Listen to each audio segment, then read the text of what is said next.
Assalamualaikum warahmatullahi wabarakatuh. Selamat berjumpa lagi dengan saya Ibu Rikul Hamidah. Kali ini kita akan membahas materi tentang perencanaan kebutuhan sarana dan prasarana. Selamat mengikuti.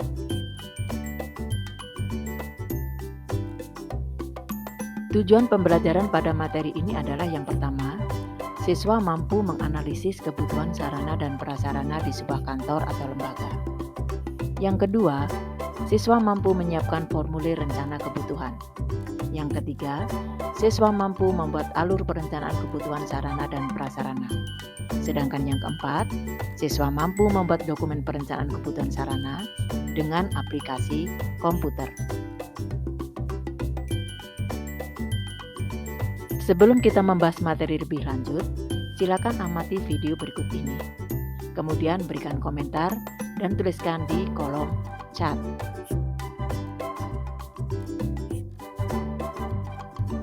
Alur perencanaan kebutuhan sarana dan prasarana ada 3 langkah. Langkah yang pertama adalah analisis kebutuhan.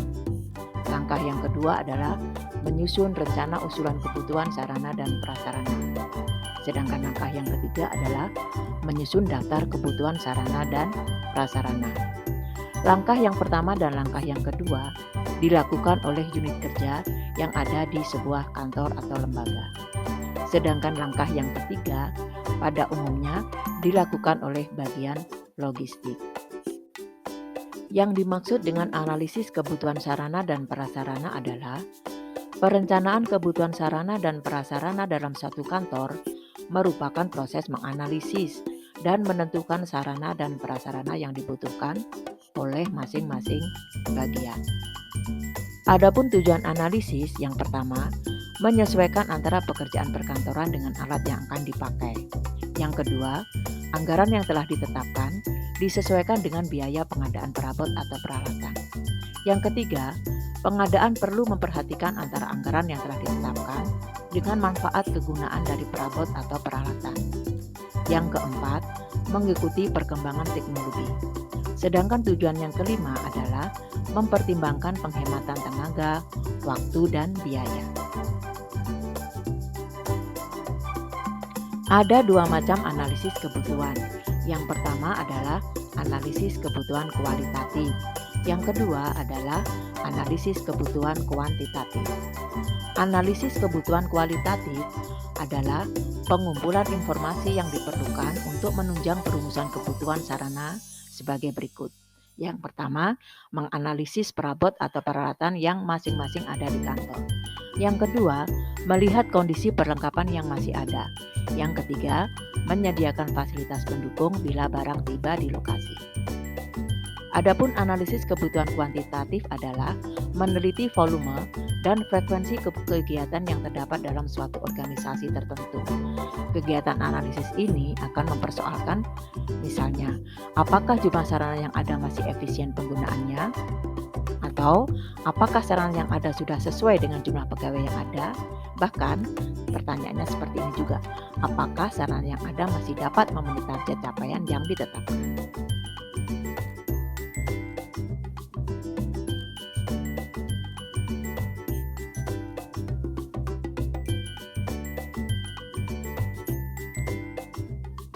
Untuk proses pengusulan sarana dan prasarana oleh masing-masing bagian itu dengan kegiatan. Di dalam proses pengusulan ada 2 hal yang perlu dipahami. Yang pertama adalah pengusulan sarana dan prasarana oleh masing-masing bagian, yaitu berupa kegiatan di mana masing-masing bagian tersebut membuat daftar usulan permintaan barang pada awal tahun buku dan dilakukan sebelum peralatan habis. Kemudian, yang kedua adalah tentang bagian logistik. Bagian logistik ini memiliki beberapa tugas, yaitu yang pertama, melayani permintaan pengadaan perlengkapan. Yang kedua, menerima barang yang datang. Yang ketiga, mengecek dan memeriksa perlengkapan atau perabot yang baru datang. Yang keempat, menyimpan perlengkapan atau perabot kantor. Yang kelima, memelihara perlengkapan atau perabot kantor dari kerusakan. Yang keenam, menerima pengaduan perlengkapan yang rusak. Yang ketujuh, melayani perbaikan perabot kantor yang rusak. Dan yang kedelapan adalah kerjasama dengan perusahaan layanan jasa. Nah, proses pengusulan ini jika dirinci adalah sebagai berikut. Yang pertama yaitu setiap bidang bisa mengajukan surat permintaan atau permohonan pada bagian gudang. Kemudian, bagian administrasi gudang bisa memeriksa stok barang yang diminta, apakah masih tersedia di dalam gudang ataukah tidak.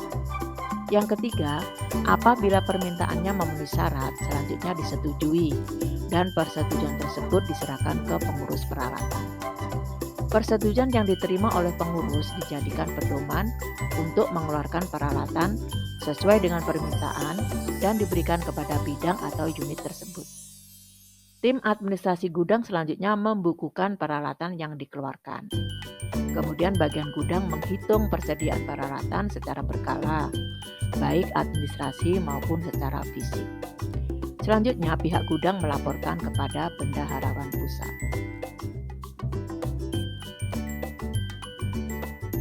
Di dalam proses perencanaan kebutuhan sarana dan prasarana di sebuah lembaga atau kantor, ada beberapa dokumen yang harus disiapkan. Yang pertama adalah dokumen formulir rencana kebutuhan. Dan yang kedua adalah tentang rekapitulasi format kebutuhan. Formulir rencana kebutuhan ini dibuat oleh masing-masing bagian atau unit kerja yang ada di sebuah lembaga atau kantor. Di dalam format tersebut terdapat kolom-kolom sebagai berikut, yaitu jenis sarana dan prasarana, kemudian satuan, jumlah, spesifikasi, biaya, nomor registrasi, dan keterangan. Selain itu, formulir tersebut harus ditandatangani oleh kepala bagian yang mengajukan dan disetujui oleh kepala logistik. Untuk format kebutuhan itu merupakan rekapitulasi dari formulir rencana yang dibuat oleh masing-masing bagian. Di dalam format kebutuhan ini ada beberapa kolom yang harus diisi, yaitu yang pertama adalah bidang, kemudian alat yang ada, alat yang dibutuhkan, jenis alat yang dibutuhkan, dan usulan alat.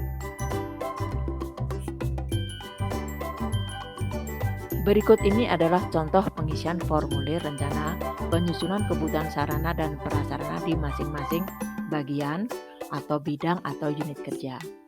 Di sini contoh dari kantor atau lembaga pengadilan agama. Ada yang namanya kantor bagian umum dan keuangan. Usulannya adalah seperti ini. Selanjutnya adalah formulir rencana penyusunan kebutuhan di bagian kesekretariatan. Selanjutnya adalah contoh formulir isian rencana penyusunan kebutuhan sarana dan prasarana di bagian kepegawaian. Dari usulan-usulan bagian tersebut, maka dilakukan sebuah rekapitulasi yang dimasukkan dalam format kebutuhan sarana dan prasarana dalam tahun anggaran 2022. Hasilnya seperti gambar berikut ini.